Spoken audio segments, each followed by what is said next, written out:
Now, who's doing all that hammering the minute I went live? I went live late so that we wouldn't have lawnmowers or weed whackers, and now somebody's out there with a hammer.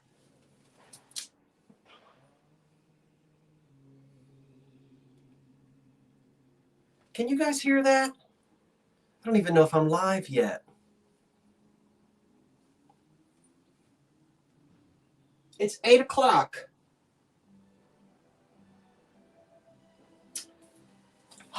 Sitting here peering through the curtains. Well, when I lived on the 8th floor in Philadelphia, we had binoculars. That was part of the fun of living in the city.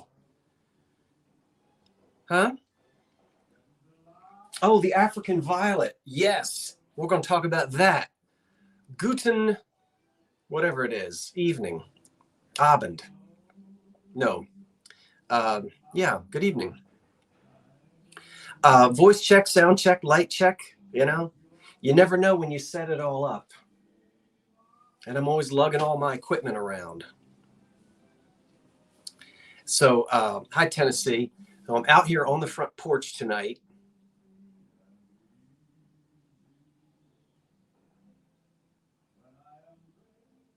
And I'm looking to see. Oh, it looks good. You can hear me and see me okay?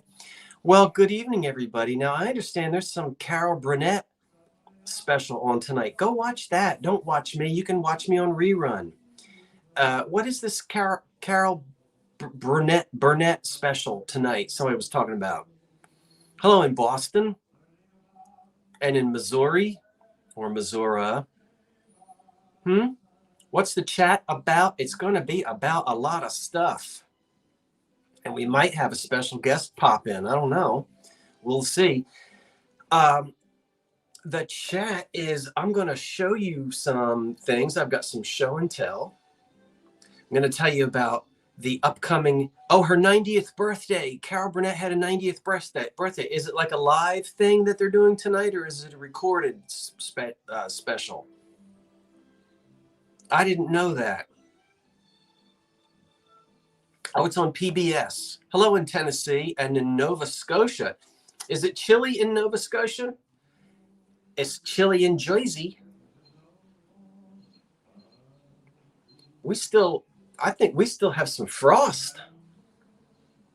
I'm going to have to bring the African violet in the house tonight. Today's her 90th birthday.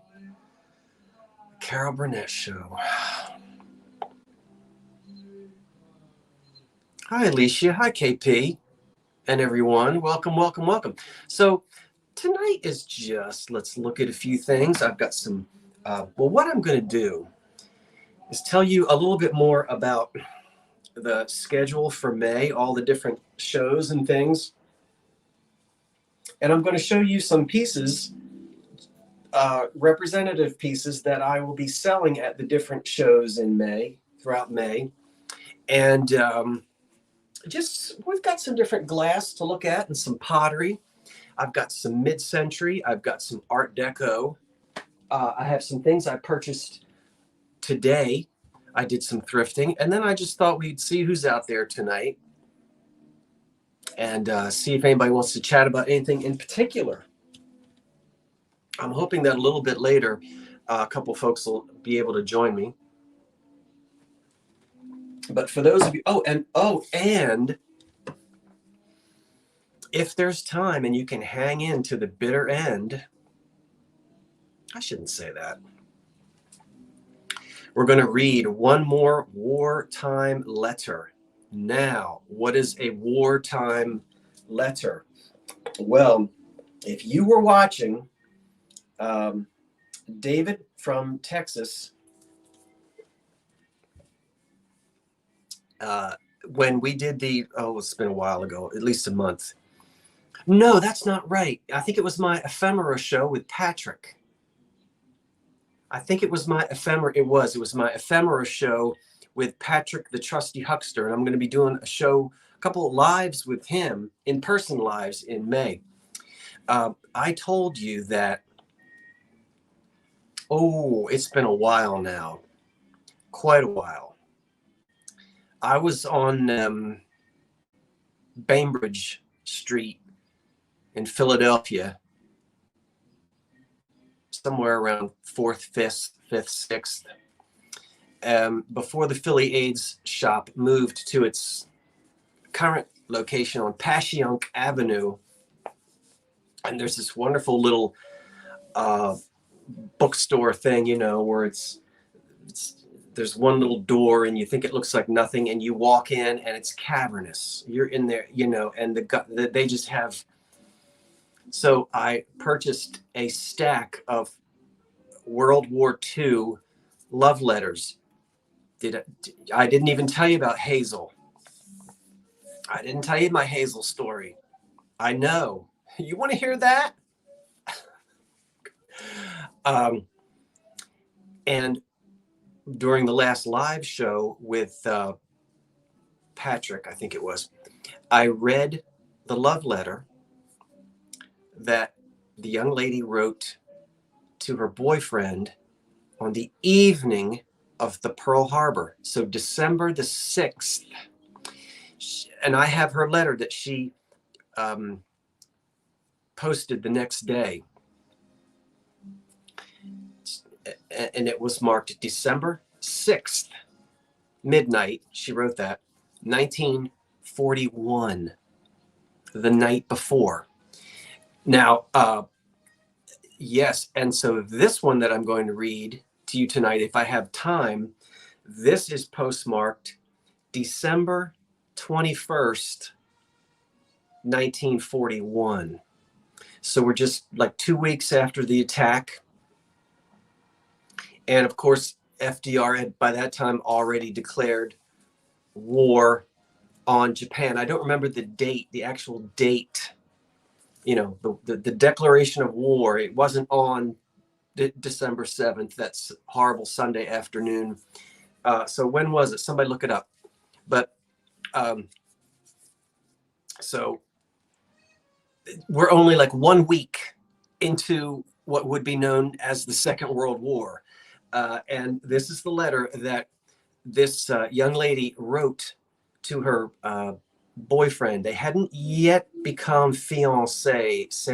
It wasn't her fiancé yet, but it would be. They would actually become engaged during the war. So if there's time tonight, I'm going to read you this love letter. I only have the letters that she wrote to him. I don't have any of the letters. So it was December 8th. It was Monday. It was the next day, Aaron. So Monday the 8th, the war was declared in Congress. And so this is, thank you for looking at it. So this is December 21. So, you know, we're 2 weeks into it, a little bit less than 2 weeks into it. And I've got probably 60, 70 letters that she wrote. And what I really want to do, the handwriting is pretty easy, but my goal is to actually read them and study them, and so that I can then read it to you fluently and not be stumbling, you know, because that makes it that's a little annoying. I did read through this once, but I haven't done anything with all the letters yet because I want to actually, as I said, be able to put them all in order, practice them, maybe have music behind them, and I don't know. Have you already read the letter? I did. I read it once about 20 minutes ago, just so I could not fumble through the words. And hopefully there'll be time tonight, and I'll be able to read it to you. All right.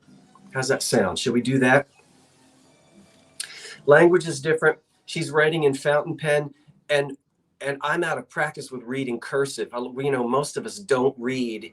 We read very little in cursive these days. I mean, so when you see a letter written in cursive, you have to. Now, of course, I can read and write in cursive, but that would, you know, a lot of people would stumble over that, obviously. So it takes a minute to get used, you know, to be able to read it. So we're going to do that. Hi, Judy. Hi, KP. Hi, Donna.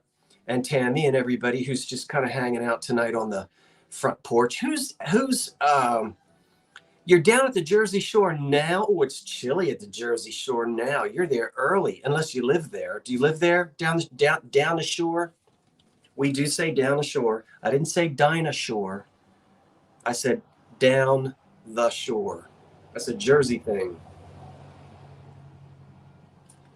People from Pennsylvania say it too. Okay.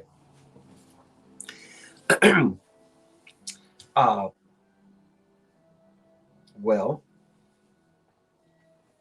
this coming Monday night will be my first. It's chilly in North Carolina. This coming Monday night will be my first live sale of the month of May.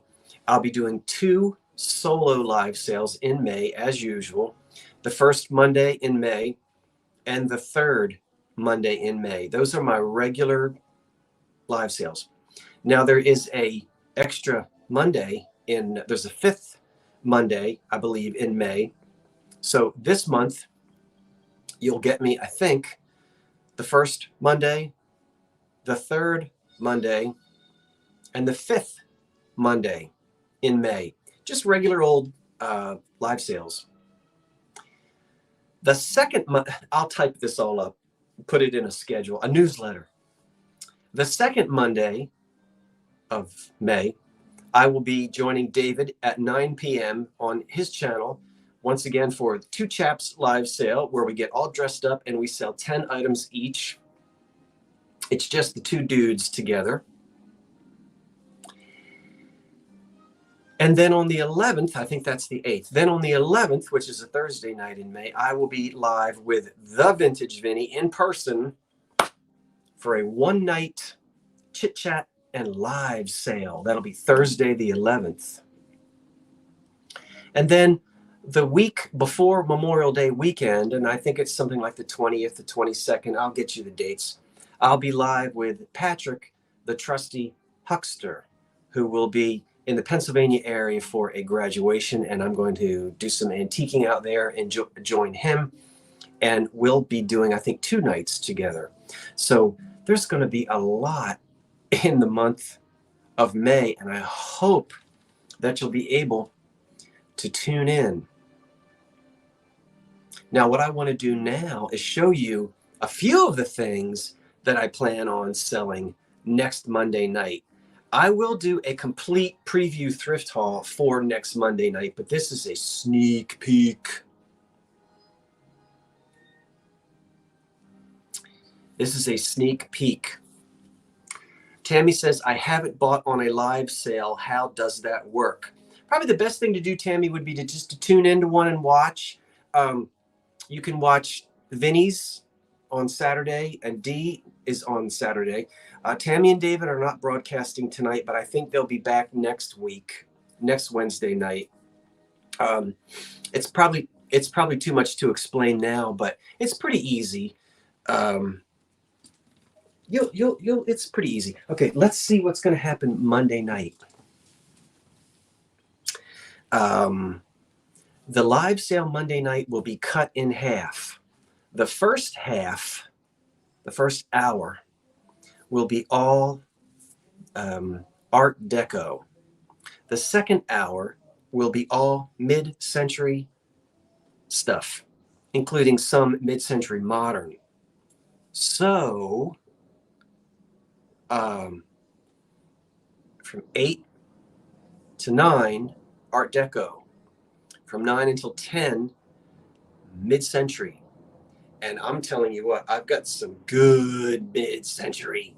I'll do a full show on those items tomorrow or the next day. But here's a sneak peek.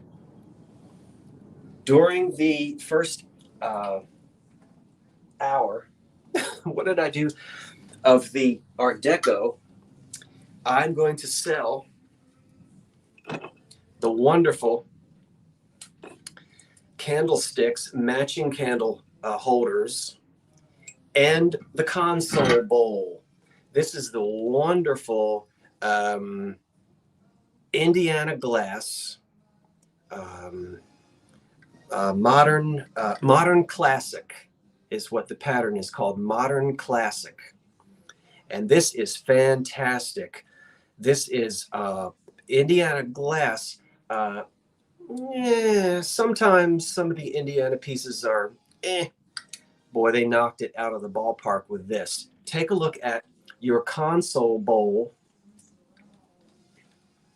Now, this, no chips, no cracks, very little wear to the paint.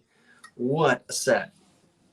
It's from the 30s. This is Art Deco, and this is all molded glass. So here's your console bowl, right? And then this is it's clear glass, and then the paint is on the underside. So this is fired on paint done in the factory. And then on the top, they do the platinum. So you get almost like a, I don't know, you get like a 2D or a 3D effect. Yeah. Paint on the bottom, the platinum on the top. So there's your console bowl. Hold on, my nose is itching me. I think it must be that squirrel. I was feeding him some peanuts this afternoon, and he's not afraid of me. He won't run away. He won't come up to me, but he'll sit there, 9 feet away, and he'll let me throw peanuts at him. All right, so there's that in the shell. And then you get 2 peanuts in the shell. And then you get the 2 matching candlesticks. This is called a console set. We've talked about console sets before.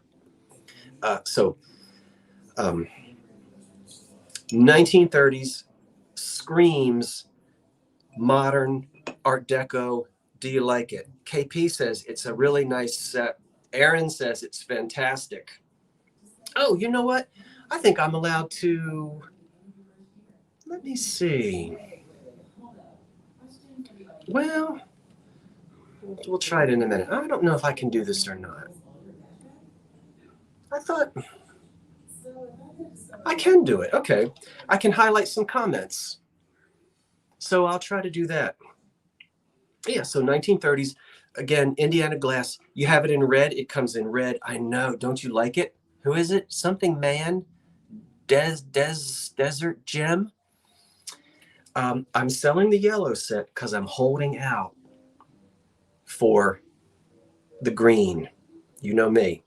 It has the sort of the white clam broth, for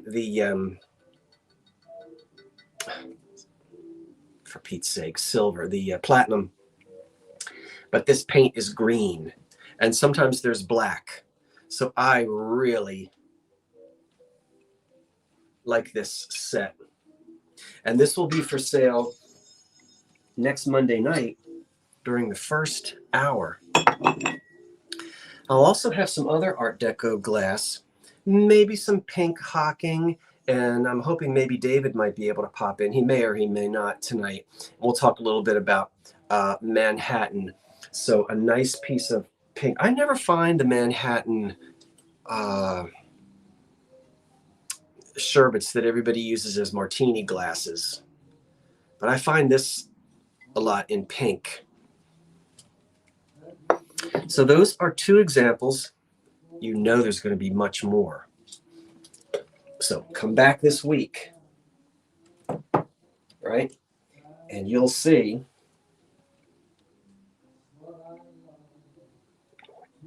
now I've got a couple more things that I'll be selling with David on the 8th, but I'm not going to show them to you yet. I'm going to wait just in case he pops in. If he's not able to pop in, I'll show them to you tonight anyway. Well, I don't know if I want to sell these or not. I just bought these today. These are fresh. Literally, what the heck was that? Oh. I bought these at a secondhand store, not Goodwill or we don't have Savers here or Vincent de Paul. I hear people say that a lot, but I don't have that around here. So, but I did find these 2 pieces today in a local thrift shop, and they're so big, I may not be able to get them into the screen. Are you ready for this? These are wonderful. I will bring them up and let you see them closely. But I want everybody to go ooh and ah first. And we'll bring them all the way up. And we're going to play a little game with these. Are you oohing and ahhing? Let's look at each one closely. We'll do the dude first. Now it's Chalkware, and they are a matching pair. I've got something in the way. It's hard for me to get this right up to where you can really see it. So he's playing his little pan flute or whatever it is. And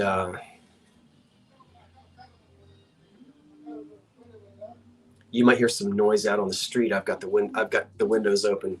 And he's calling his little sheep here in his turquoise pants. Can you see? I guess I should bring it back. I mean, this is, what, 15 inches tall? That's the dude.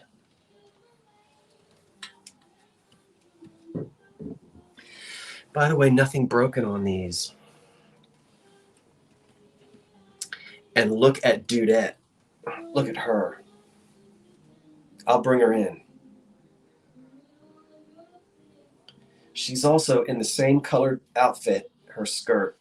And she's carrying, I don't know, like a basket of fruit. And look at that hairdo. And look at that face. Now, this should be easy. I'm going to ask you, these are dated. The date is on them from the manufacturer. Guess the year they were made. And the clue is, don't be fooled by sort of the turquoise outfits. That's your hint. Get your dating from her hair and her top. Not so much him. But if you look at her and take a look at the way her face is stylized, okay, and take a look at that hair.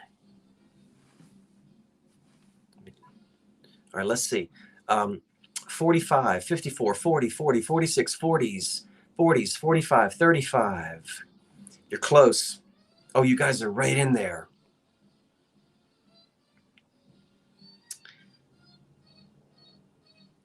You're close.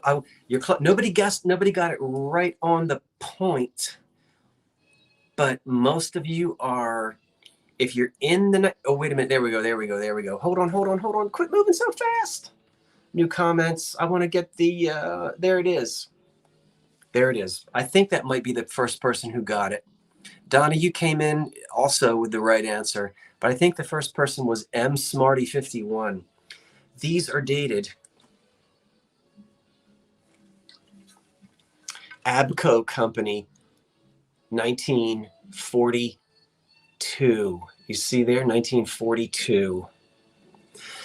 And so I know that the Abco Company did wonderful chalkware. They did a lot of Polynesian women's heads and men, African Americans.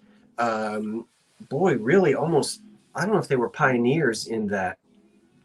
Very multicultural in the people that they represented in their chalkware. You know, you've seen it before. And a lot of people collect the Abco pieces. What is so incredible about these is at least 15 inches tall. And the only damage is there was a tiny little nick on the top of one of his fingers. But other than that, they were never repainted. The only thing that has to happen is some dumb kid runs through the house. That would have been me, the dumb kid in 1942. Knock it over, it's decapitated, and that's the end of it. You know, you don't glue plaster back, you don't glue chalkware back together again. And so original paint condition on these is phenomenal. And look at her, she is wonderful. Well, he is too. And normally, ladies, what have you noticed? It's almost always topless women in the 20s, in the deco era. So, all right, there you go, ladies. She's beautifully clothed, and now we've got the topless dude there for you. Mm-hmm. So it's about time, right? They did take care of them.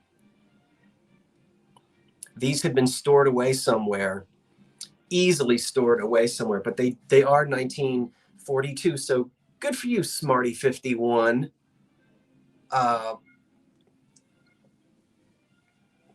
Yeah. And you know what? When you see that turquoise, you do think, oh, that's, it might be the 60s. A lot of the colors, are fluid and not so much stuck to one decade as much as we think. We think of amber being, the color of the 1970s. But amber glass was made in just about every decade of the 20th century. It was very popular in the Depression era. All right, we'll put those down. Weren't they great? I'm not sure. I'll probably... See, my decorating sort of were really big into the 20s and 30s here. I dabble a little bit into the 40s, but not much. This would be about my cutoff, 1942, 43, sort of early war years. I don't really do any decorating at all with anything sort of after the war. So we'll see. I might keep them. When am I ever going to find them again? Let me make sure I'm in live chat. So you want to know what I paid? I'll tell you. They were originally priced at $50 for the pair. In this condition, if you're a collector, you'd pay that. They were half off when I got there today at $25. And then I was able to get my old man discount, my 55-year-old. So I got them for even a little bit less than that. But $25 for 15-inch chalkware, we're talking about 80 years old.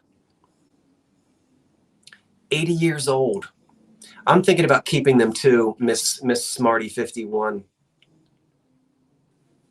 You know what I do when I'm in a shop? Probably the same thing that you do. Where are you storing all the different glasses and cups that you use daily? We need to go back and see the basement again, and I'll show you, Karen. What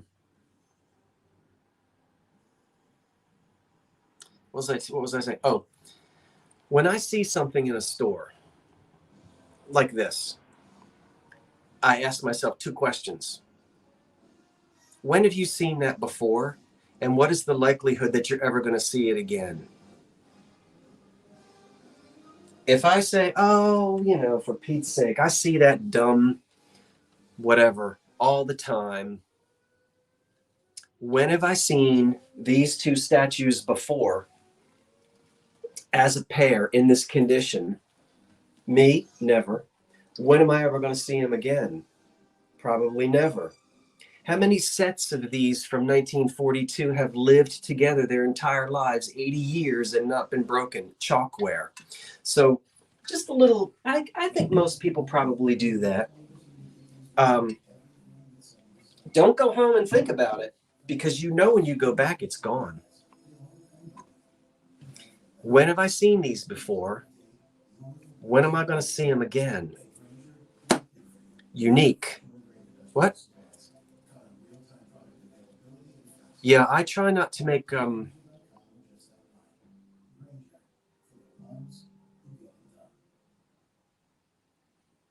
I think everyone would love to look at what you're showing us. Can you please put the items behind you or in front of you on a table so we can look at them.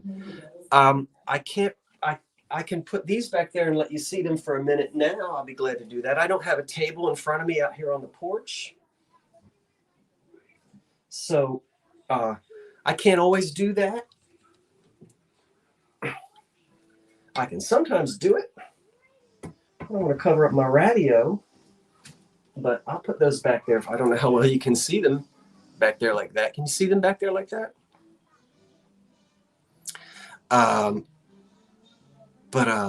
Yeah, Donna, I might hang on. I might hang on to those. I'm not a big Chalkware dude, but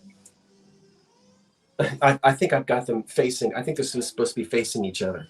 Okay.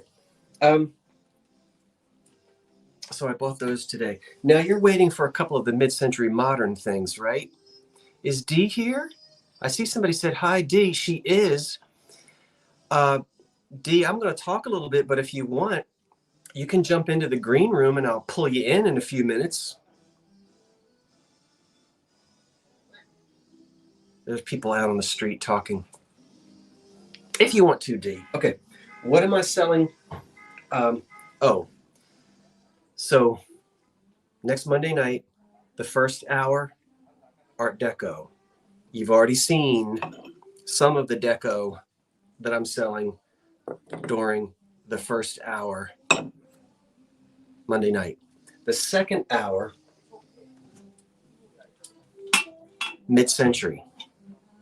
Let me show you a few of the mid-century things that I'll be selling Monday night during the second hour. Here's one, a beautiful picture. Look at the stars on there. I know Vinnie loves it when he sees the stars on things. A beautiful glass picture from the 1960s, and it's actually versatile because it can be for cocktails as well, and I'm going to show you. But look at the stars etched in there. It's funny, at Thanksgiving dinner this year, oh boy. At Easter dinner this year, my mother whipped out something like this. And I said, oh my gosh, that weighs 80 pounds without the iced tea in it. I said, you've had this since day one, haven't you? And yeah, it was a wedding present. And it looked like this. Didn't have the stars on it. But she was married in 64, I think. So anyway, look at the chrome top and the little ice lip there. But wait, serve your iced tea to your teetotalers. And when the teetotalers leave and that crowd shows up, you've got your cocktail shaker attachment. So you put your ice down in there,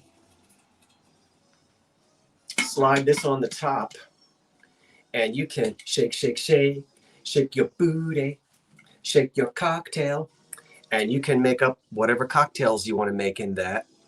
Yeah, you pull that little you can take this off, and then you can pull this out because the ice was in this thing, and then you can pour your cocktails out.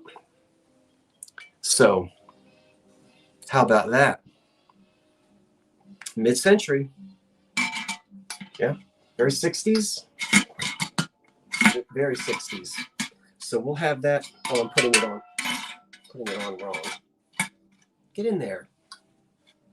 Okay. So we can have that Monday, second hour. I see you in the green room. If that's you, whoever's in the green room, I'm going to bring you in a minute. Also, during the second hour Monday night, I've got some more mid-century.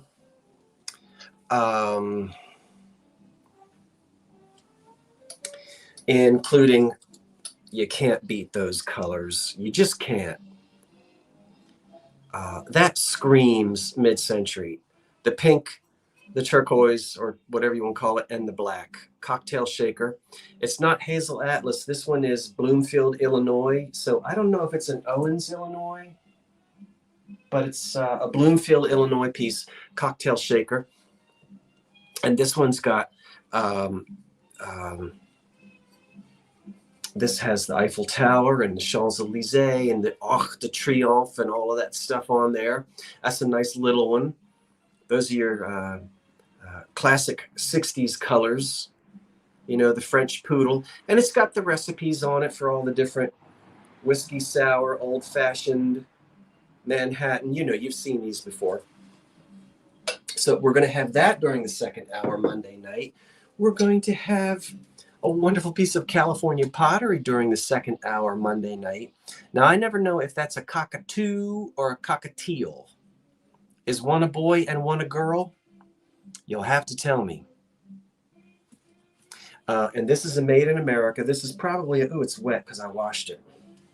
This might be a California. This might be a made in USA. It might be a Maddox of California. Yeah, it could be. So a little planter there. See him? Hold him still. All right, I'm holding him still. He's a cockatoo. What is a cockatiel? Did I just dream that up?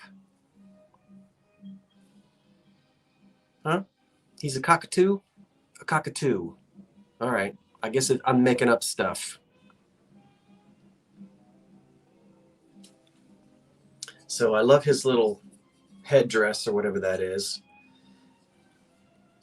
Oh, they're different birds. Oh, I didn't know that. I don't have them on my bird feeder out here, so I'll put that down. Okay, I want to do some more talking, but there's somebody in the green room, and I better go find out who that is. So anyway, just a quick review.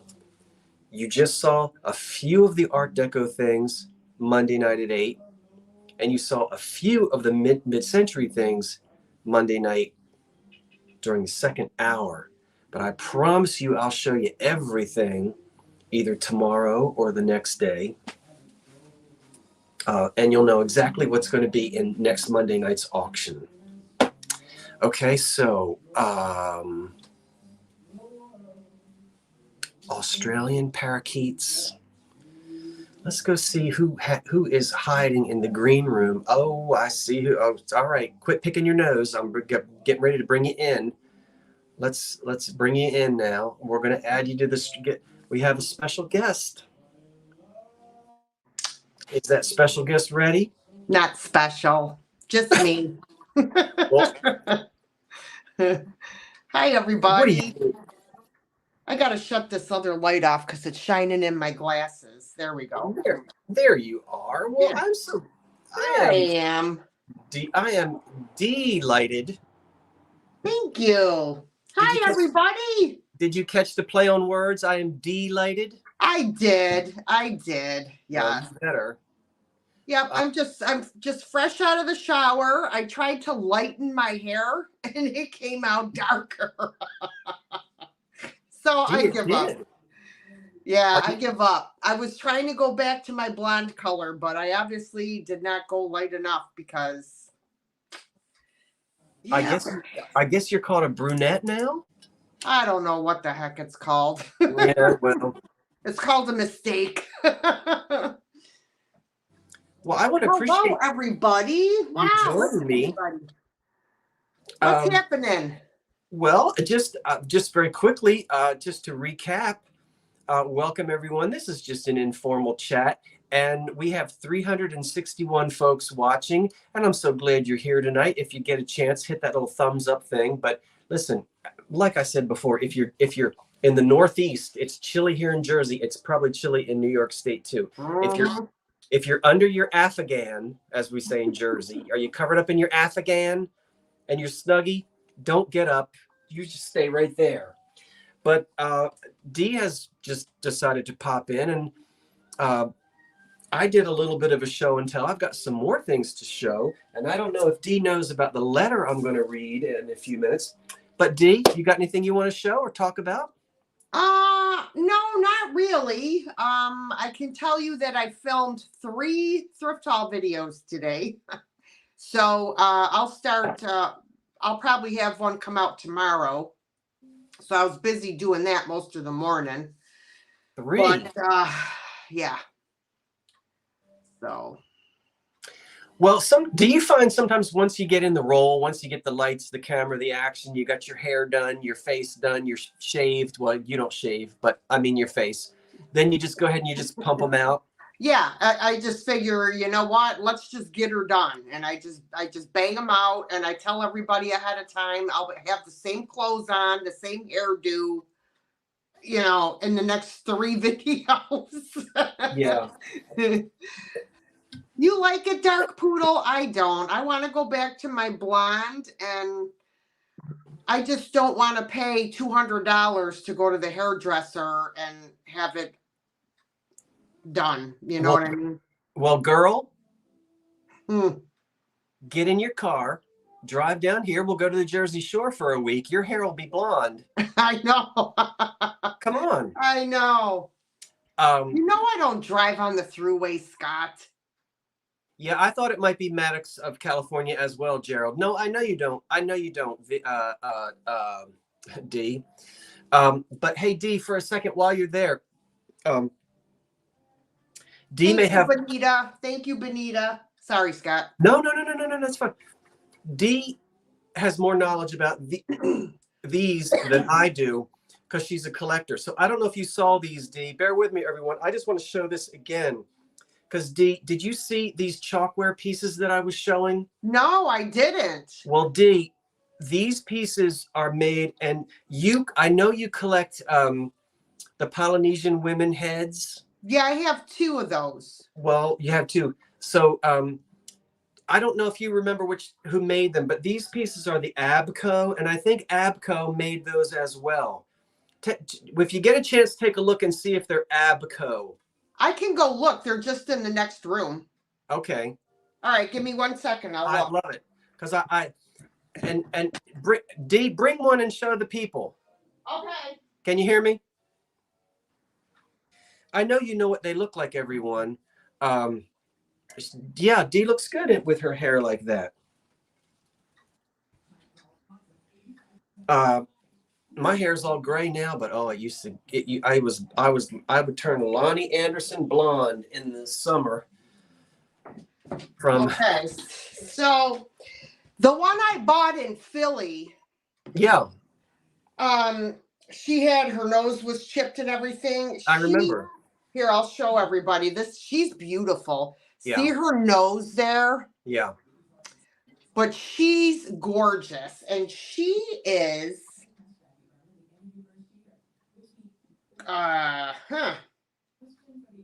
Is she marked Marwalland Incorporated? Oh, she's a different company. Here, look, I'll show you.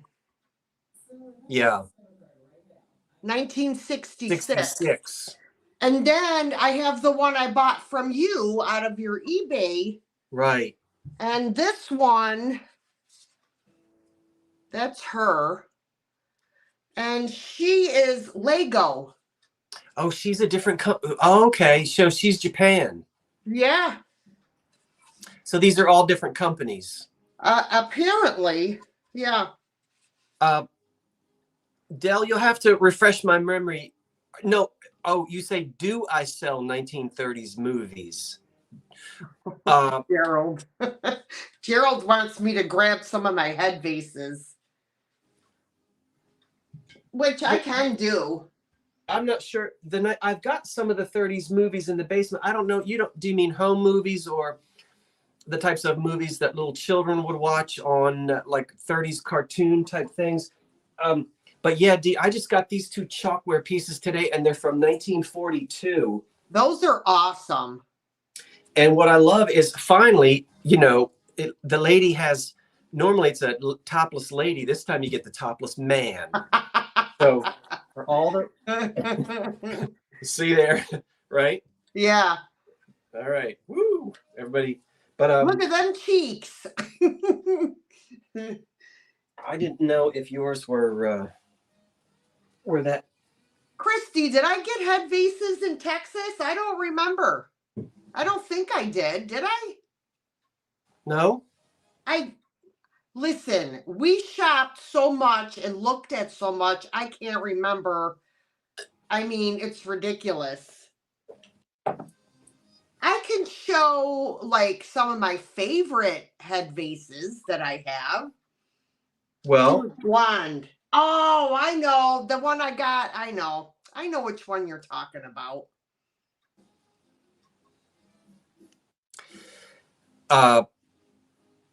Yeah, I only got one head vase, I think, when we were in Round Top.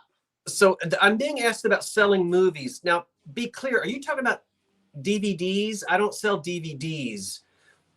Someone mentioned MGM movies, but when I'm unclear, I'm uncertain because I couldn't get an MGM movie unless it was on a DVD.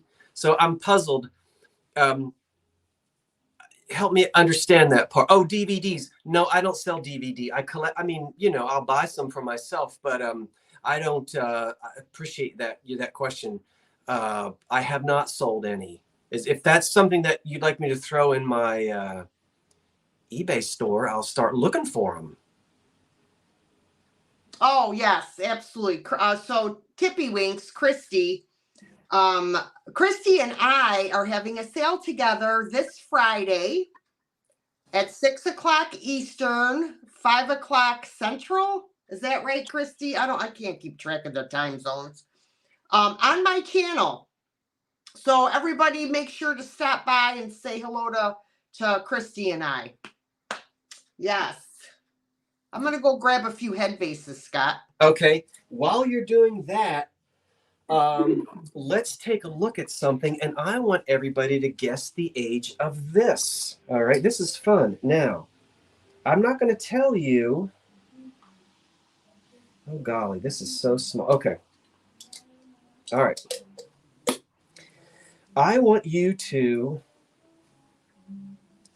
guess the approximate age of this. And just for kicks and jollies, who made it? It is signed. We'll bring Dee back big when she comes back. Okay. 1930, 1965, 31, 35, 30. Wah, wah, wah, wah.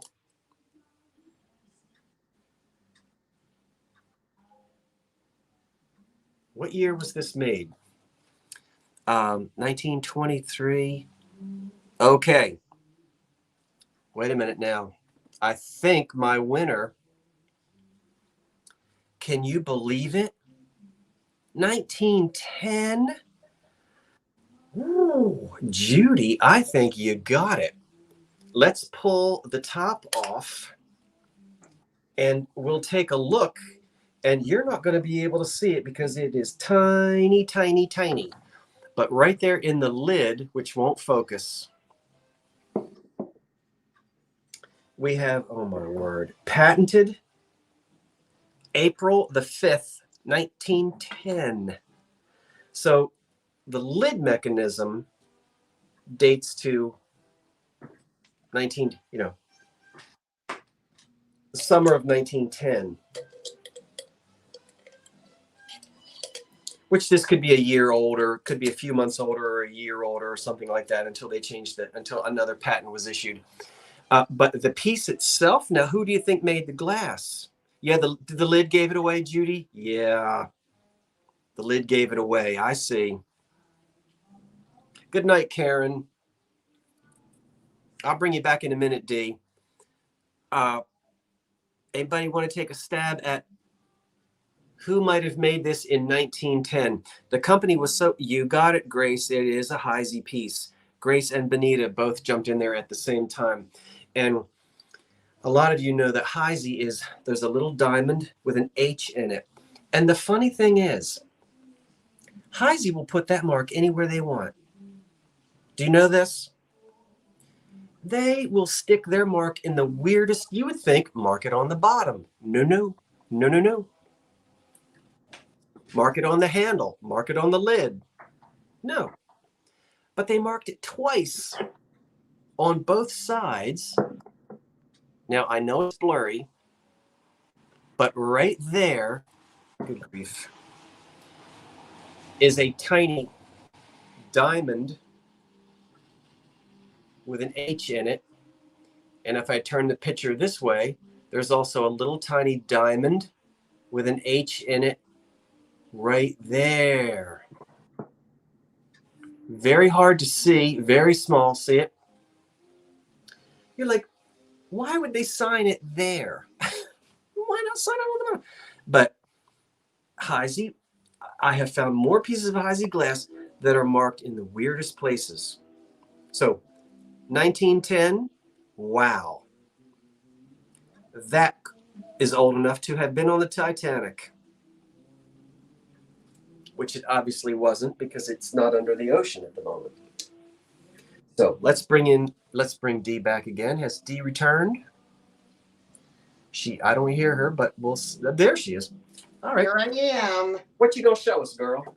Well, I'm going to show some of my favorite head vases that I have, but I want to let everybody know that not all the head vases I have are in perfect condition. In fact, this one I'm going to show you right here, she's missing her pinky finger, but I get them and I just make a new finger out of polymer clay. This one, I haven't gotten around to doing it yet, but I think she's just absolutely gorgeous. I love the ones with the big chunky eyelashes. And see where her finger's missing? But yeah, and this one is an Arco. So she's one of my favorites. Then I got this one. She's a newer one. She's a Lefton piece. She's quite big. She's probably like 8 inches, 8 inches tall, I think. But and what I usually do is I just put this flower in the top of her head. Look at her tiara. Yeah, right. You see what Nibby 28 said? Do you really, Nibby? Well, I haven't counted them of late, but I know I probably have close to 60, I would say. They're all on display. I have a cabinet in my living room, and then I have like some on some shelves and stuff like that. Now, this one was sent to me by OMG. Was it Pamela Blanchard? Because she had a broken eyelash, but I fixed her eyelash with clay. And he does good work. She's a Christmas one. And this one is Chalkware. She's a little one. I love her. She also sent me this. She sent me this big one as well. Pamela did. A Christmas one that also had a broken eyelash. And I repaired it. Dee, you could, people could commission you to do repair work. I've seen Dee's repair work. This one is also Napco, 1961. Look what good condition her paint's in, though. You know, for being cold paint, it's really in fabulous condition. Yeah, she really is. This one is my favorite. Now, this is a newer one, but it was for New York State. It is the 18th Head Vase Convention in Branson, Missouri, 2010. And her name is Carrie, and she was supposed to be a replica or something for New York State. Now, look at what she's got in her hand. Wow. And she's got a hole in her head, too, the little one. She is stunning. That must be rare. Isn't that awesome? I found this on eBay. I said, I have got to have her. She's amazing. Yeah, a mini me, yes. I've So never seen anything like that. That's another favorite. She's a really big one too, like 7-8 inches. I think, Christy, I think this is the one that I got in Round Top. She's a little beat up. She's got, she looks like she's got some, what do you call them? Age spots. But I got her in Round Top, Texas. Yeah. But she's pretty too. And she's, National Potteries. She's a National Pottery one. D. Yeah. Would you permit me to go get a little more root beer? You go right ahead. I have 2 more head vases to show, so you can. I'll do that while you get your root beer. Well, you better drag it out. Okay. Because I need to have a little something before I read my World War II letter. But you go right ahead. I'm going to go and get some root beer, and then I'm going to really get my party started because I'm getting ready to. Oh my God, he's got his snack mix. I'm going to break out. What is this? It was on sale. Oh, this is called what? Margaret, I have a cabinet in my living room, an antique cabinet. Oriental party mix. Yeah, it's got the wasabi peas in there and that. I don't know. I've never had it before, but I guess I didn't know you were allowed to say Oriental. I thought you were supposed to say Asian. Like carpets can be Oriental. They're still allowed to call this? I don't know. I don't know. I'm just reading what it says on the dang That's label. what it says on the package. But let me go get, and I'll come right back, everybody. All right, let me I hope show I don't these trip. 2. Okay, this is another one that I absolutely love. Look at the hair on her. Is that like... Wow, D. I can't get up. Oh, I'm all wires and extension cords. This one's not marked. It just has a number on it. It could be a left-in one.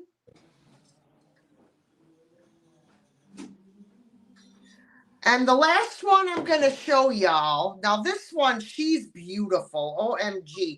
She is Chicago. Look at her. Oh, my word. And this is what I paid for her at an antique store. 55 doll hairs. And, yeah, she's Chicago. Yeah, the other one I thought was left-in with the number on the bottom. Yeah. Gerald. Yeah, so what I was saying is I have a beautiful antique cabinet in my living room that I have a majority of them in, and I actually got this cabinet at a yard sale for $60, and it's beautiful. So most of them are in there, and then I have some shelves on my walls in my living room where I put some of the other smaller ones. Oh, it's getting chilly out here on this porch. I need to go get a sweatshirt or something. It's so funny because I'm in my house, and I hear D talking out on my porch. It's like weird. Like I ran down to the basement to get the root beer, and I came back up to the kitchen, and I'm like, oh, that's right. D's out on my front porch. I have so many more, guys, but I just tried to pull out some of my favorite ones. But I do have a lot more. So I'd be afraid to buy you one because it would be a repeat. Well, This looks weird. Why is it shiny? because it's got like a glaze or something on it. Is it sweet? I don't remember, kind of.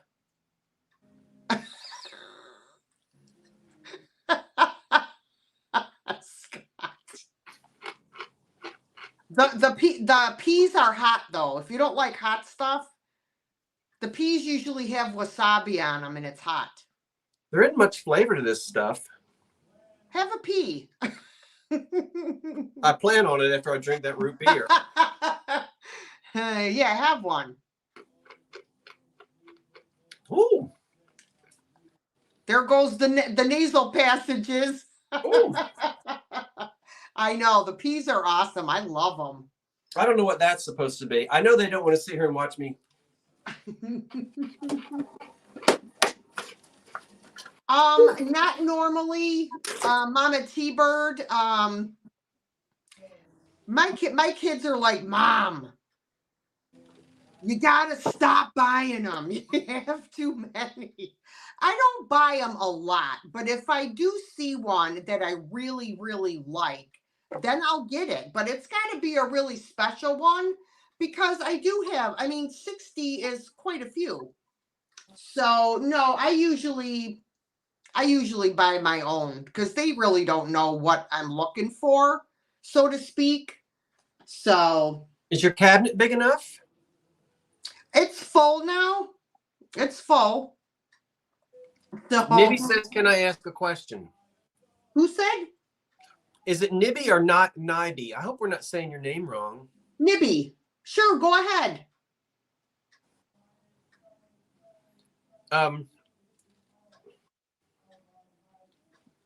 Let me show you. I think we have a third guest to bring in. Oh, cool. I don't. Let's Oh, see. thank you, Sharon. It's too dark. I hate it. I'm upset. I don't see the. Did we get your question? Oh, did we already? Did Dee already answer your question, Nibby? Oh, he said we said the name right, Nibby, but he didn't ask the. Oh, here it is. Is it better to have a state salesperson to go over my mother's things? Well,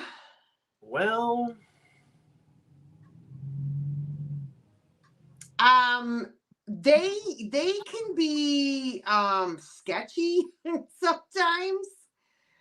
You know, I mean, you mean in order to like appraise things or, you know, like tell you what you could sell them for? Is that what you mean? Or do you mean to just have an estate sale person come in and just like do the sale for you?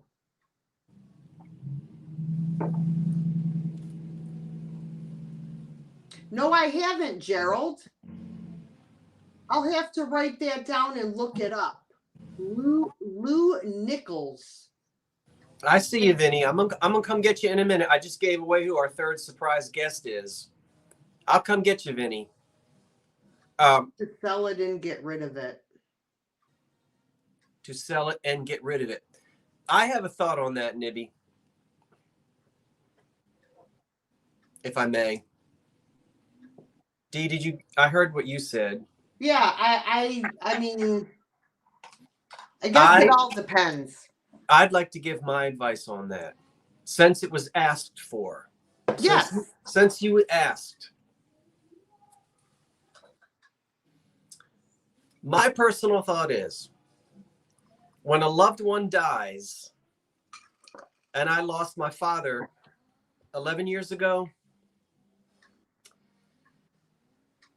it is very easy to become overwhelmed with the stuff. The stuff is not your mother. The stuff was not my father. And so when you've got a closet full of coats and ties and wingtip shoes, and you've got a garage full of tools, and you've got a den full of books, and you've got all the things that my father had, when you've got all of that, you can be a slave to those things, or you pull back and you say, wait a minute, what are the qualities that I admired most about my mother? I'm talking about to Nibby. I guess you might have lost your mother.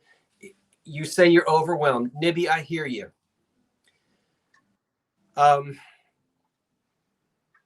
Think about your mother. What is it, you know? And if we sit down and we think, you know, maybe it was a special dish in the kitchen that she used. Maybe it was a tablecloth. You know, see, when you've got all of the stuff, What I personally did, I chose maybe 5 items that belong, personal items that belong to my father. And then I walked out. Then I said, go. The rest of it, go. Don't stand by and nickel and dime. Don't stand by and watch people come in and dig through the stuff. That'll tear you apart. Those things are not your mother. But if there's something special, like a mixing bowl, or a piece of jewelry, Right. or a candlestick, if there's, you will appreciate those 5 items and cherish those things more, and you will be relieved. If you want to bring in an estate sale company and say, come on in and sell it all. Or if you have a church or something, or a veterans home or something where they'll come in and just take it all out. And I have seen so many people sort of extend their grieving process because they become attached to the That was thing. my brother. They feel, if I get rid of this dish, I'm this throwing spoon, out my loved one. right. That was my brother when my father passed away. He would not let my mother get rid of things. He would lose his mind. Yeah. So yeah, it's a difficult, but if you're saying you're ready to get rid of, then just do it. Do it. You know? Do it. Nibby, I'm telling you what, where are you? Where's your I'm trying to highlight something that you might have said. We've all gone through this. I lost my father, and 6 weeks later, I lost his mother. My father died, and then his mother died about 6 weeks after he did. So I lost my father, who was an only child, and my grandfather, and I was the executor of both estates. Oh, that had to be fun. I have one of my father's neckties. I have the hammer that I remember him using and teaching me how to, he had me up on the roof when I was 8 years old, 10 years old, putting shingles on it. I've got maybe 5 or 6 things. The rest of it, I don't even remember. It's not important. I think that's my advice.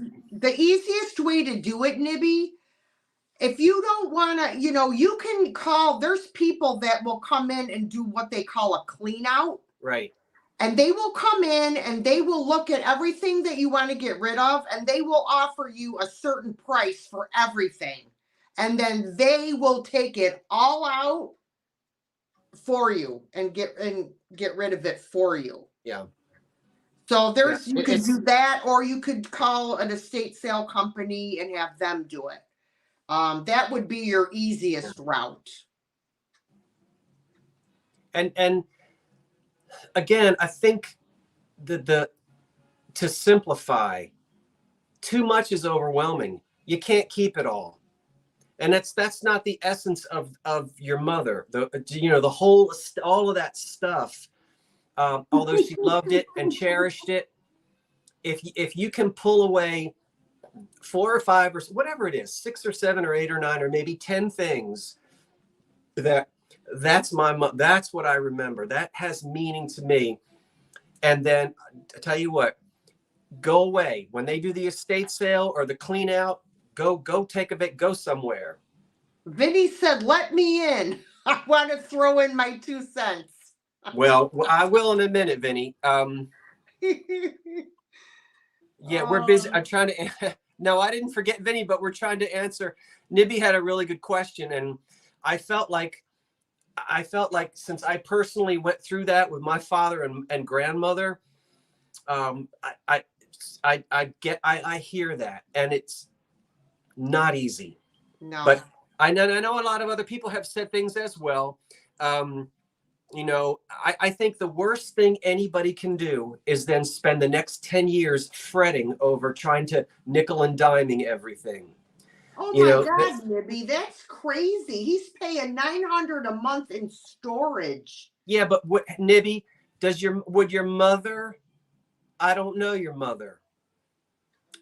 Would she be thrilled if you took that money and went to Hawaii and sang a song to your mother on the beach? I don't know. Right. I'm just saying that the things can become oppressive. It's hard. And that side of the family saved everything. So I hear you. It's not easy. But I'm telling you, you pick a few things that are meaningful to you and then let those pieces go, and you will be free, and you will then be able to remember your mother and move on. It's helpful then to move. Okay, so I don't want to talk too much. Dana Grace asks if the clean out people will clean out storage units. I don't know. And that I don't know, but I do know.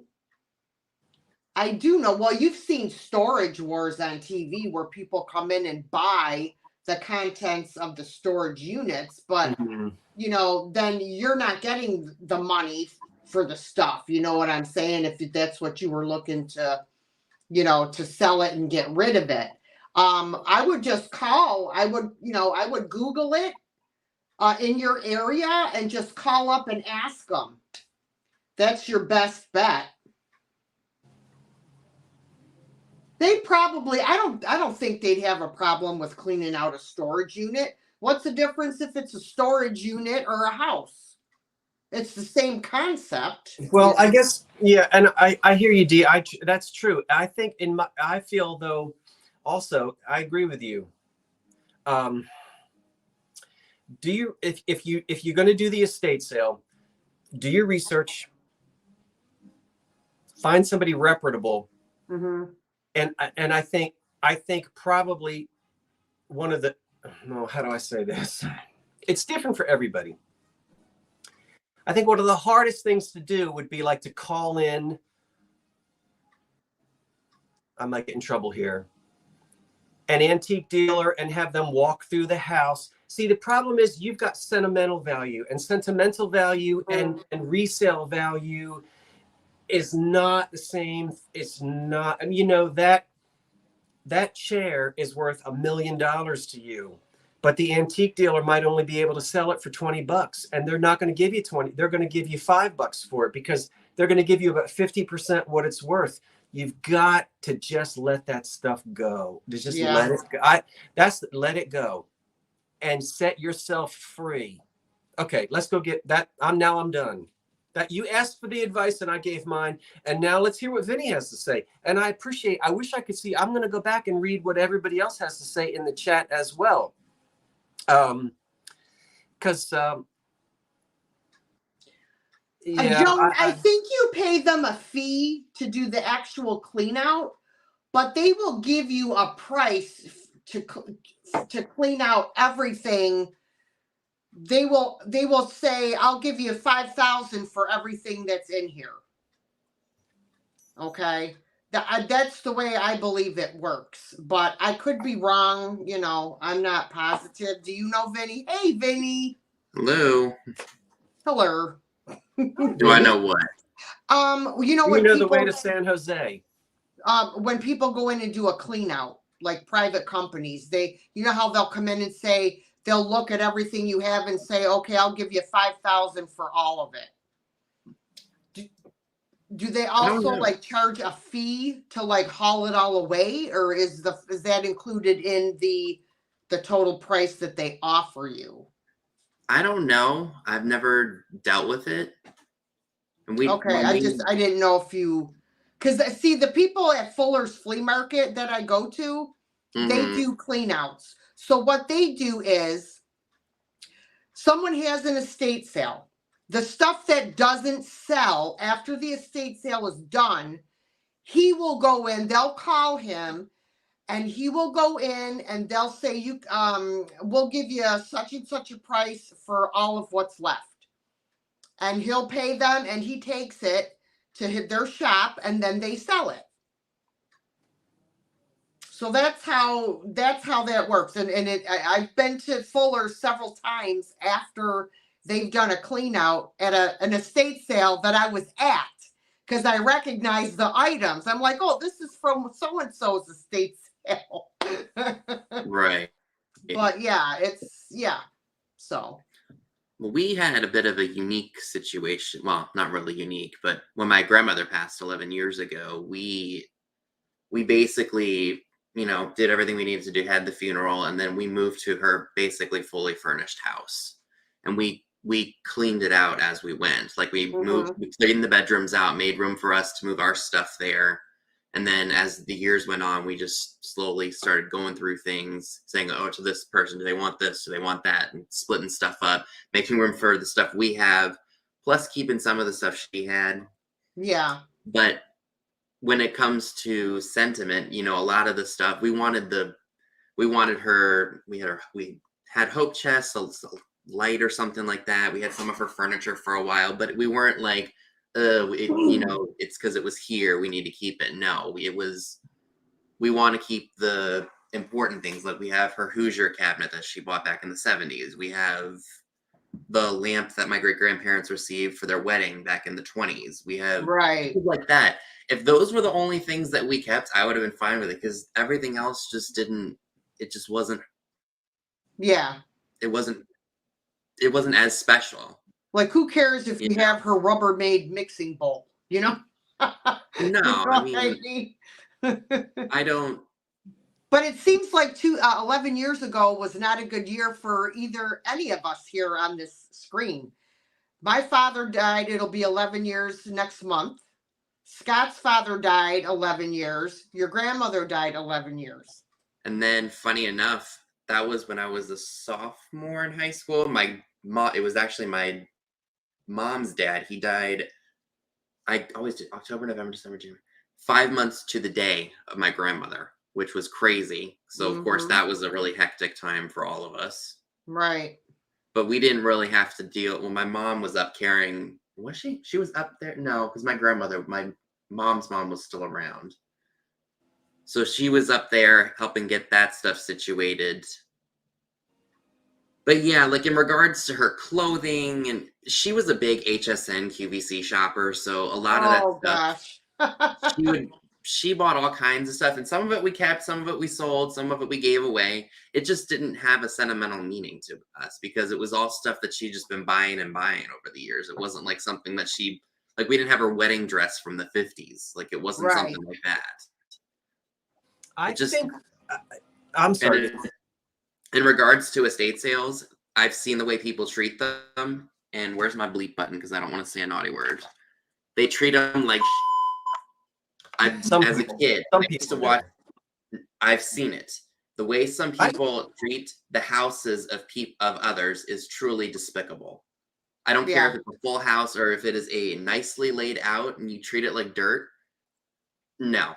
And mind you, I'm watching grown adults tear up a house, and I'm just a child who can't say anything because I'm only a kid, and it was horrifying to me. Yeah. That's why we didn't hold an estate sale for my grandmother's house. We were just like, we'll deal with it ourselves, because we know how people are. Yeah, you're better off just doing your own house sale. But then see, now what Nibby was saying, he doesn't want to be there to see all the stuff go. Which I understand 100%. I said, then you would need to hire a company to come in and do it, so that you're not there when everything's going. I from what I'm getting from what Nibby, and I don't know Nibby, we haven't chatted before, but what I'm kind of gleaning from his comments, I think possibly, I may be wrong, but there might be an emotional roadblock, Nibby, that once you cross that emotional roadblock, then it's easy to let it go. And I don't know. I don't want to sound like I'm psychoanalyzing or anything, but it can be relatively not that difficult to get rid of stuff. Okay, estate sale company, it's gone. Call in a church. Sometimes they have thrift shops, they'll clear it out. There are ways to get the stuff cleared out. It might be just sitting down and getting to the point where you say, okay, I am ready to let go. And sometimes when people hold on to things, they're not ready to let they don't want to let the person go. So there's two things going on.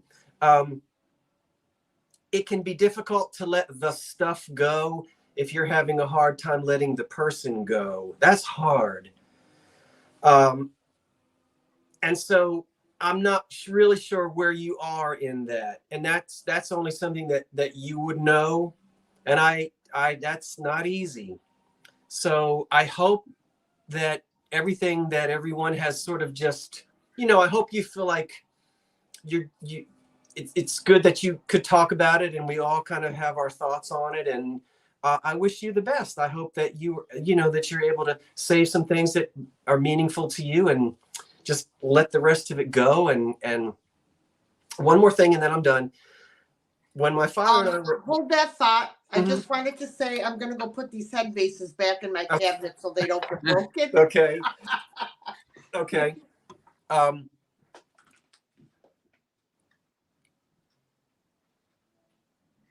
I mean, one of the I saw when I worked in I think I told you that my father and I sold in a brick and mortar shop for years and years. For years we did. And I don't have enough fingers to count and tell you how many times you're in there and then someone walks in and they say, "Oh my goodness, I have my mother's this or my sister's that," and they seem burdened by the stuff. And there are people that sort of almost make a career out of getting rid of the stuff. And that might be what they need, and it might not be what they need. So I guess it's different for every person. Some people feel really burdened by all the stuff, and others have a really hard time letting it go. But there's no, we can't tell Nibby what to do. There's not a quick answer, but you asked for our thoughts and I'm glad. So I want to thank Dee and Vinnie for sharing your thoughts as well. And also everyone in the chat. I've kind of been looking and reading a little bit and there's been a lot of good advice. And Nibby, we wish you well. Maybe, could I throw one more thing in? And I don't know that everyone would do this, but I'm sure everybody here maybe has watched the show Hoarders at one point in time. And I know that it's different, hoarding versus like what we're discussing. But my point is, if you really are struggling or having a hard time with something, maybe you could have maybe a therapist or psychologist or somebody there just to help you out. Because that's what they do with the person with the compulsive hoarding problem, because they walk the person through or whatever they're able to show on camera to kind of find the roots to whatever causes the hoarding and acquiring of things. And then as they work through the emotional part of it, it makes it easier for them to let the stuff go. Yeah. So sometimes it's successful, sometimes it's not, but it never hurts to have it. Yeah. And of course we don't know, and we don't know Nibby, so we don't know where he is we don't know if it's an emotional thing or just like a physical thing of how to do it. But hey, Vinnie, so I forgot, is it the 11th? Mm-hmm. It's Thursday the 11th? Yeah. Of May. Vinnie, go get a tissue and stop wiping your nose on your sleeve. I'm not wiping it. It's itchy right here. My allergies are acting up. I'm Vinnie's father's age. I can tell him that. We are get a hanker, get a. It's literally I know it looks disgusting, but it's literally just the rim of my outer part of my nose that's itchy. Playing. Here, you can tell me not to smack my lips. Let me have some more of my Oriental mix. So come see me and Vinnie do a live show together on May the 11th. Oh, Dee's drinking out of amber. Yes, these are vintage 70s glasses. This is my delicious sparkling peach flavored water. See, they got the little flowers on them. Is that Walmart stuff, D, or is that legit iced tea? It's Walmart. Oh, like the sweetened seltzer stuff that's flavored? Yeah. Yeah, I was drinking some of that earlier. Yeah, I love it. I absolutely love it. And now I'm going to eat something that's really bad for me, but I need something to munch on. Barbecued pork rinds. Mm. All right. Of all the junk food that's out there, that's my least favorite. I can't do pork rinds. I don't know about this. This is almost just like eating like puffed rice or something. What's You the know, question, Walmart makes their Wordsmith? brand of that stuff, and it's very sweet, and I buy it every time, and I regret it. There's no sweetness on this at all. Yeah, I know, Ollie's no tells me it's very carbs, savory. no carbs, but my arteries are hardening with each one I eat. You think the squirrel would eat these? I'm crunching too loud? I told Vinnie not to wipe his nose on his sleeve, but I'm sitting here smacking my lips, so I'm just as bad. I have, Margaret. Try I cheese all have at once. I've done dipped the plain ones in hot sauce. But these are barbecued. They're pretty spicy. Wordsmith has a question for you, Scott. I know, but I haven't seen it yet. He's waiting for you to say you're ready for the question. Well, I did, and the question already went by. Where? I don't see it. I have a Turkish... What? Porcelain coffee urn with a teapot for a lid. Is that weird? I have a Turkish porcelain coffee urn with a teapot for a lid. I have to see it. Thank you, Donna. I think D. What? Stop crinkling that bag. Sorry.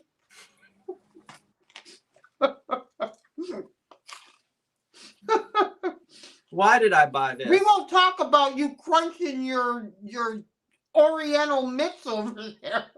Right. Be quiet, or I'll make you. Be quiet, or I'll make you small. That Wordsmith, I have that to looks see it. legitimately like that hand game they used to play as a kid. 1, 2, 3, 4. Oh yeah, like origami. Yeah. I'm gonna make myself big for a minute because I'm gonna watch me. Now, don't ask me why I bought a nurse's hat, but this is old. Oh. It's got the hairpins in it, and look at the label. Can you read it? Zay's caps. Somebody look it up. Zay's look at caps. Is it Keene Island, New York? I think it's Green Island, New Oh, York. green. It was kind of fuzzy, but at least I got the island part and the New York part. And there's a zip code 1, so we know that's 1963. Yep, 5-digit zip code is 1963. I guess it's a zip code 12183. But this is like an old-fashioned starched nurse's. She must have had a tiny head. That nurse. Or your head's big. Be quiet, Dave. Right. Fist bumping. I have to see Wordsmith what the thing is. I'm not sure. Isn't it? Does anybody want this? I bet you are, Jay Demary. Jay Demary said, as a nurse, I am thankful they don't make us wear those anymore. I bet. Why?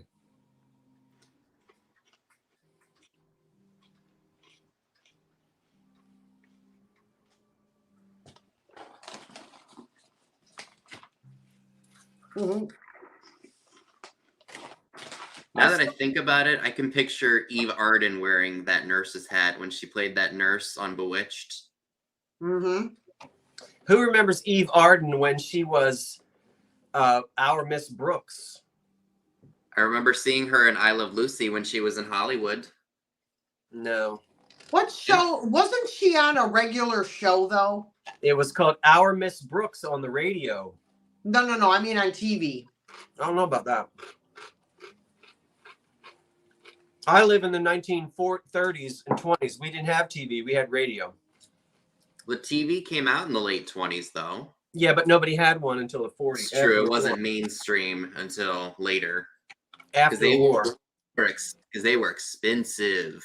Yeah, see, everybody else remembers her being on TV too, but I can't remember. Something with What- Kay what Ballard, the show mother-in-law, it or the Kay mother's-in-law. Ballard, yeah, with Kay Ballard. Why are these things shiny? It's the coating they I put on told them. him that already. He doesn't listen to me. But Dee, what is We the know color? that. It's not sweet. No, I said It's- sometimes they're sweet. It depends which mix you buy. What is it coated with? I don't know. Probably some monosodium glutamate. Probably. I'm not getting this again. It's slimy. Oh, the mothers-in-law. That was the show. Yeah. Yes, that was the show. Eve Arden. What was the nurse? It was an African American nurse. It was called oh my God, the And- Corey Baker. No, and she wore Julia. this. Julia. I I Love have- Lucy is a Desilu production. Yes, Julia. I used to watch that, The Courtship of Eddie's Father, Oh yeah. The Family Affair with Buffy and Jody and Mrs. Beasley and Mr. French and Uncle Bill. Mr. or Mrs. Oh yeah. Oh I yeah. was gonna say Mr. Beasley, but it's Mrs. Beasley. Oh, I love Diane Carroll. Yeah, it Diane was. Carroll. She was a singer too, wasn't she? I don't know. Don't know. Can you hear me crunching? Is it? Should I stop? No, I and you're can hear talking it. about my bag rattling? No, but does it make a noise when I crunch? Yes. What do you think? I don't know.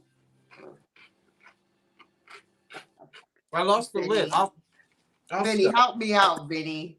What? Sorry. Should I put milk on these like cereal? Ugh. No, please don't.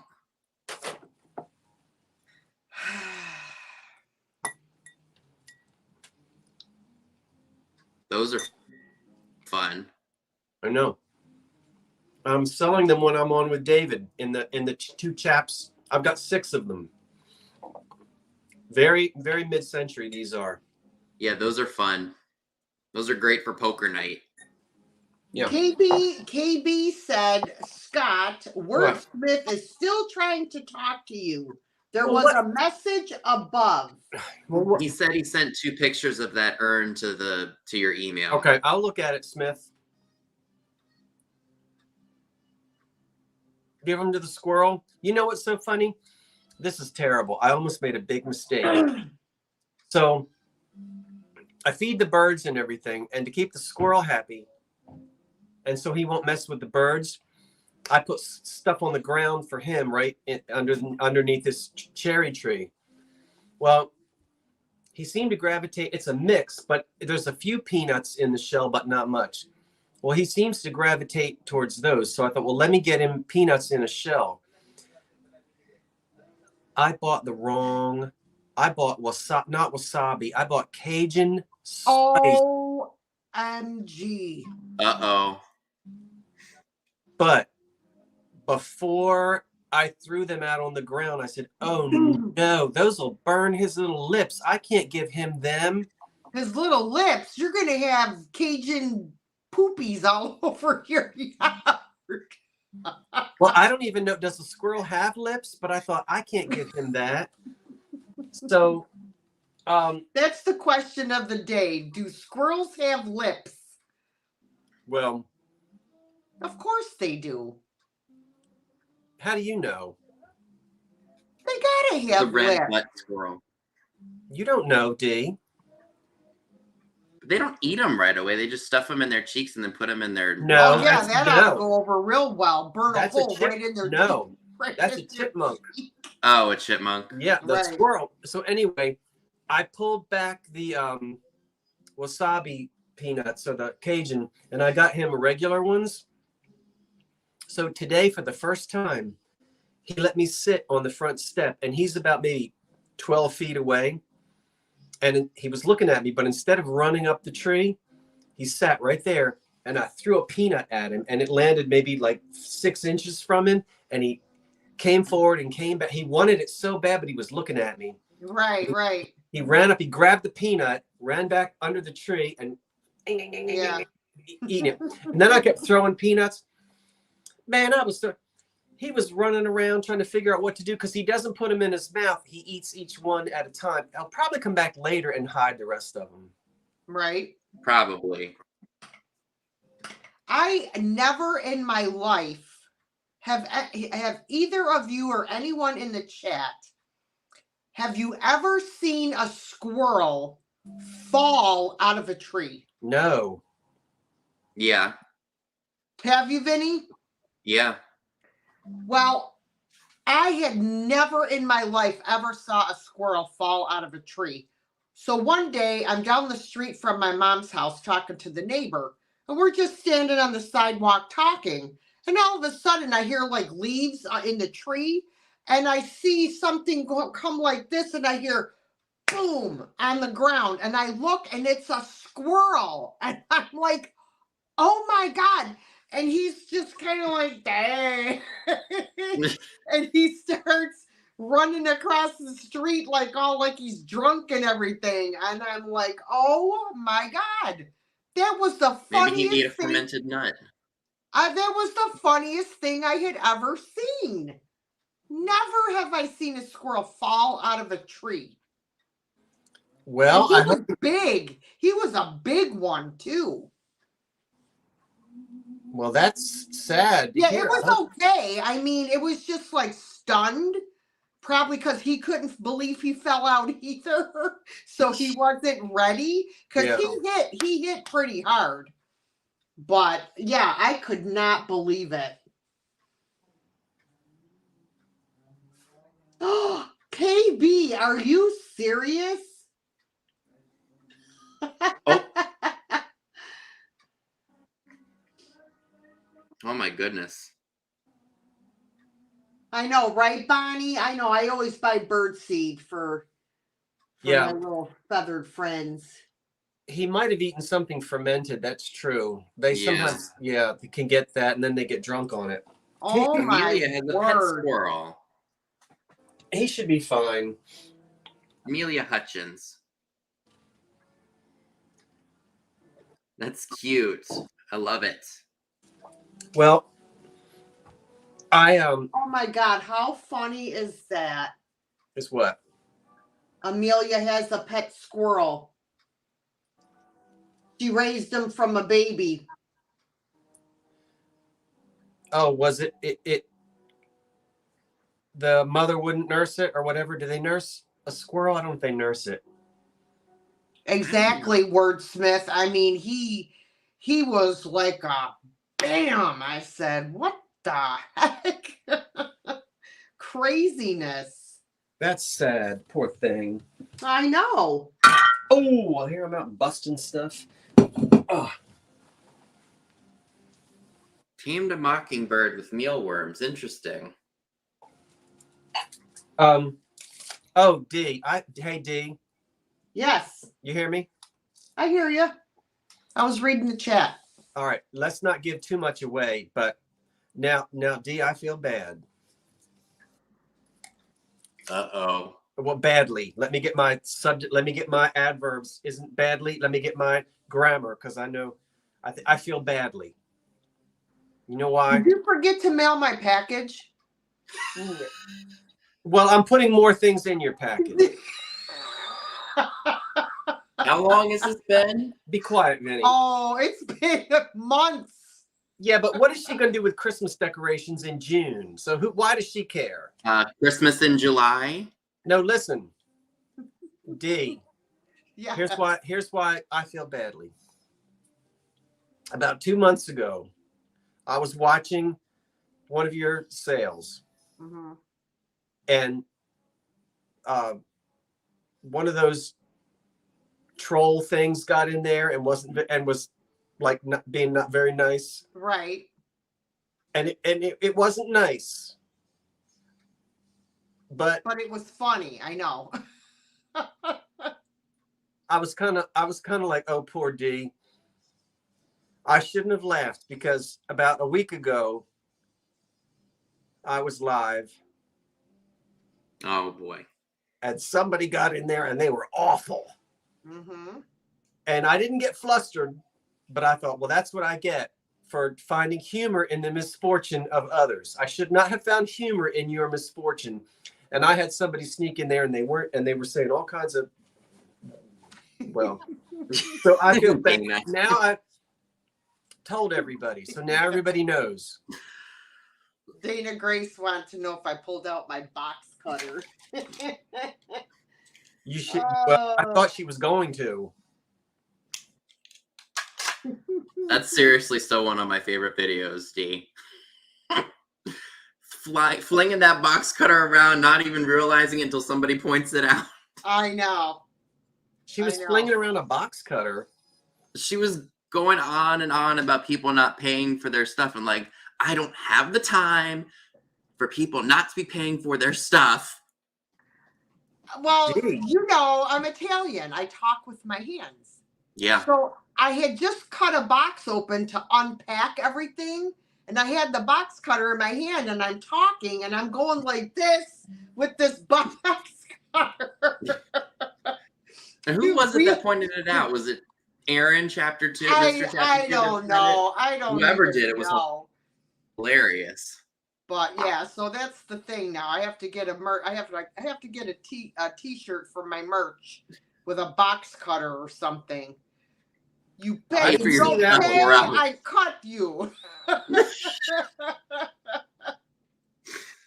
Oh, I wasn't there for that. I wish I would have been there, but I must have been really tired that night and passed out when that squirrel went rampant in Pam's house. And Katie was there. I didn't see that either, but I heard it was hysterical. Right. Katie was losing her mind. It broke into the house. Squirrel! Pam's like, what? Oh my goodness.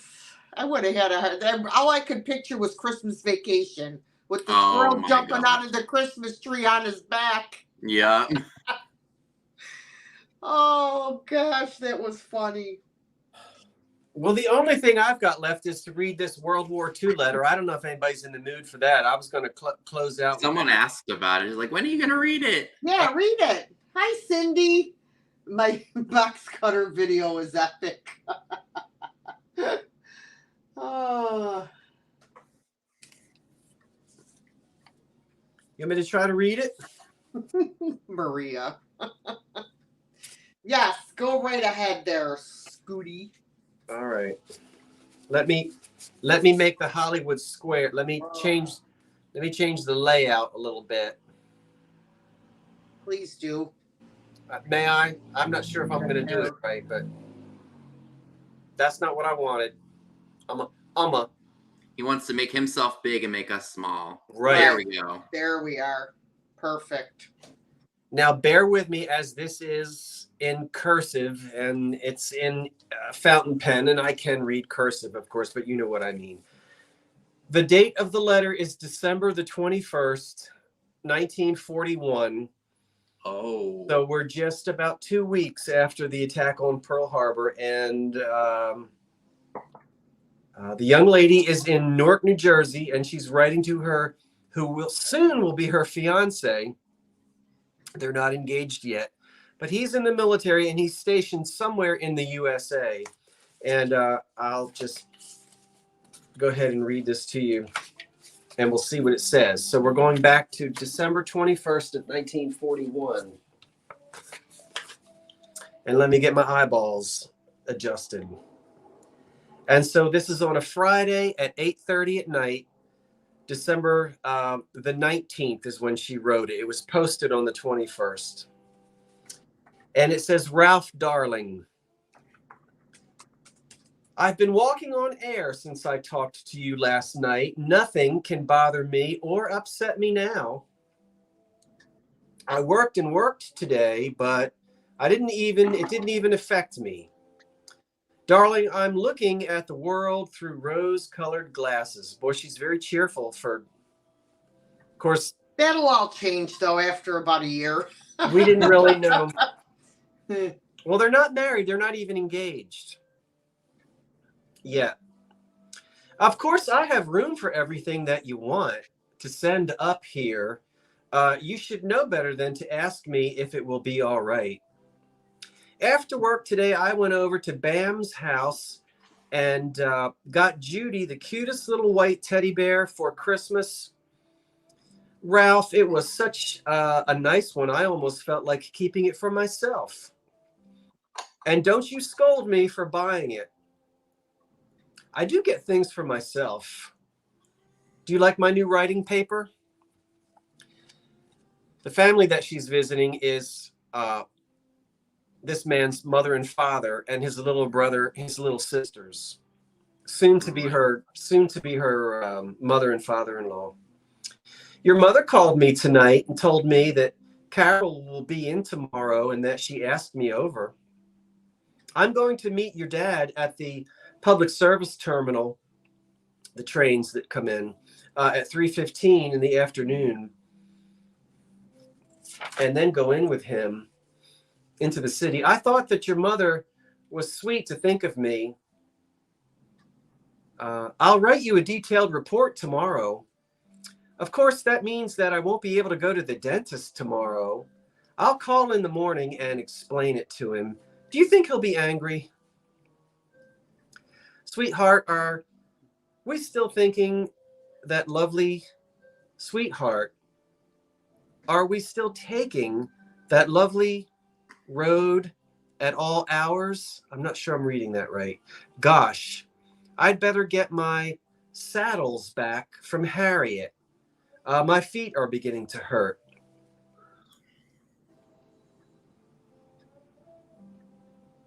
When do you think that the infantry will be coming in to relieve you?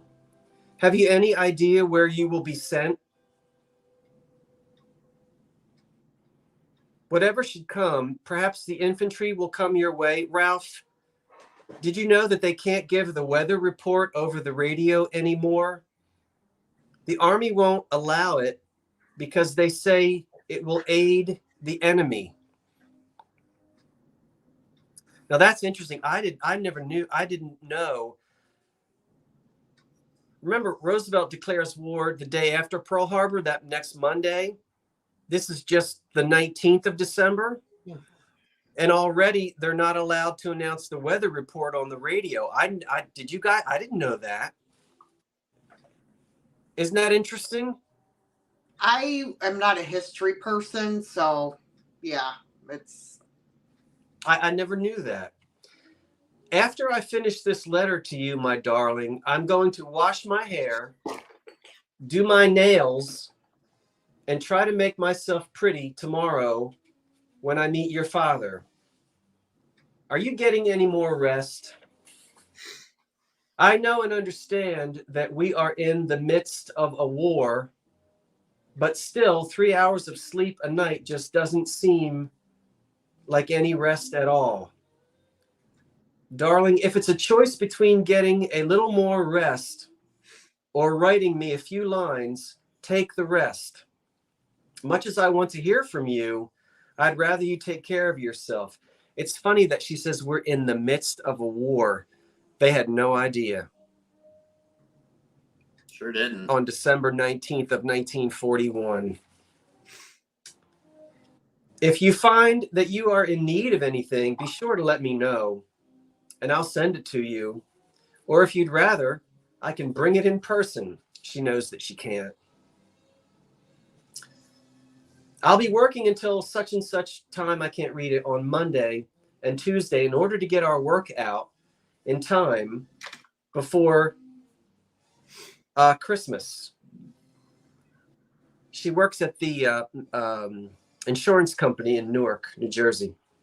Well, sweet doll, I have quite a bit to do tonight, so I'll have everything ready for tomorrow. I'm going to close. Don't forget about calling me on Sunday. Ralph, will you have Christmas Day off? If you do, try and get some rest. I hope you aren't losing too much weight. Did you ever see such a worry bird? But that's because I love you so much and want you to be well and safe.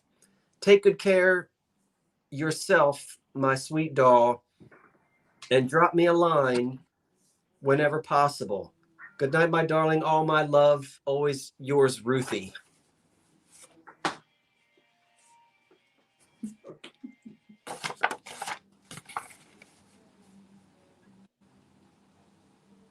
Oh, she was left-handed. She was? Yes. Just like me. Yep, she was left-handed. Because it slants to the left? Yes. So that's what Ruthie wrote to her boyfriend. And so where did you find that letter? Oh, I've got probably, I probably have 60 letters. Let me bring you guys back. I'll bring all of us back. I have at least 60 of these that start in 1939 and go all the way to the end of the war. Very the same people? Yeah, these are the letters. These are the letters that she wrote to him. I don't have any of the letters that he wrote back to her. Right. That's cool. So at some point, I'm going to do a video series where I read each letter. And instead of seeing me, there'll be like pictures of people during the war and music. And, I really want to make a big thing out of it. That's pretty cool. And it all came about because I shared one in an ephemera show when I did a show with Patrick a while ago. So if you'd like to hear more about that, I'll be happy to continue to. So thanks for letting me read that. Now you guys do something. I have a straw, Vinnie. It is now time. Well, I got a naughty nodder girl. Unplug.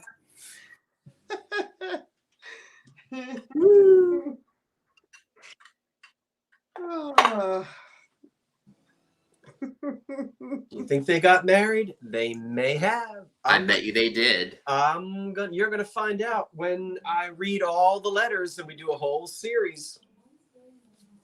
I always hated that name, Ralph. Ralph. Ugh, Ralph like, is another term for Ralph. Puke. I know. That's what it's Ralph. What a horrible name. I don't know. I never. That can't be as bad of a name as Dick Crapoff.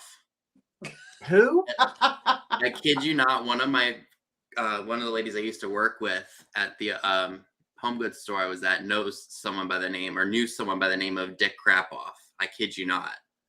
That's terrible. Who would come up with that? You'd be surprised. I have one that I know of.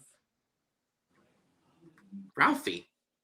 No, I'm saying, but they're saying, how do you name a boy Ralph? You call him Ralphie. And the parents, I mean, they must have thought they were just really funny when they named their kid. I'm not going to say it on here, but. Okay, Wait Maria. till after the show's over, then you can tell us. Because Empty inquiring nesting. minds want to know. Tell us about your hot Ralph.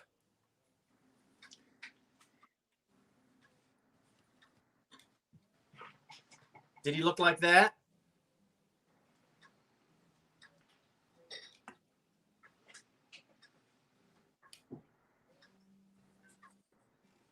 Have a good night, Carmen. See you, Carmen. Carmen Miranda? Bonnie said she hopes that Dick Crapoff married Gloria Clapsaddle. I love Bonnie. She cracks me up. Well, can you imagine if your last name was D-I-C-K and your first initial was A? And we still haven't heard okay, about I'm going to say it now. His name was Harry Dix. That's what his name was. Now, how could your parents do that to you? How? That is horrific. I'm going back to my Oriental mix. I'm not saying a word. But yes, that's what his name was. And I was like, oh my God, that poor kid probably got picked on every day of his life. What? You know? Amelia says that she went to school with an Asian boy and his name was Two Car Garage. And at another school, there was a boy named Overseas. Lisa Wonderlick. Read DM's comment. Dick Pullen. Where's Lisa's? Wait, let me. Where is it? Whose comment are you looking for? I know, Dana Grace. I swear to God. You said read Lisa's. Now, I would love to keep going, but I've got packages to wrap because I still have all my winnings. Well, most of them went out. Most of it is wrapped, but the rest of it goes out tomorrow morning. So it usually takes me a day or two to get all my auction things wrapped up so I can get all that stuff shipped out.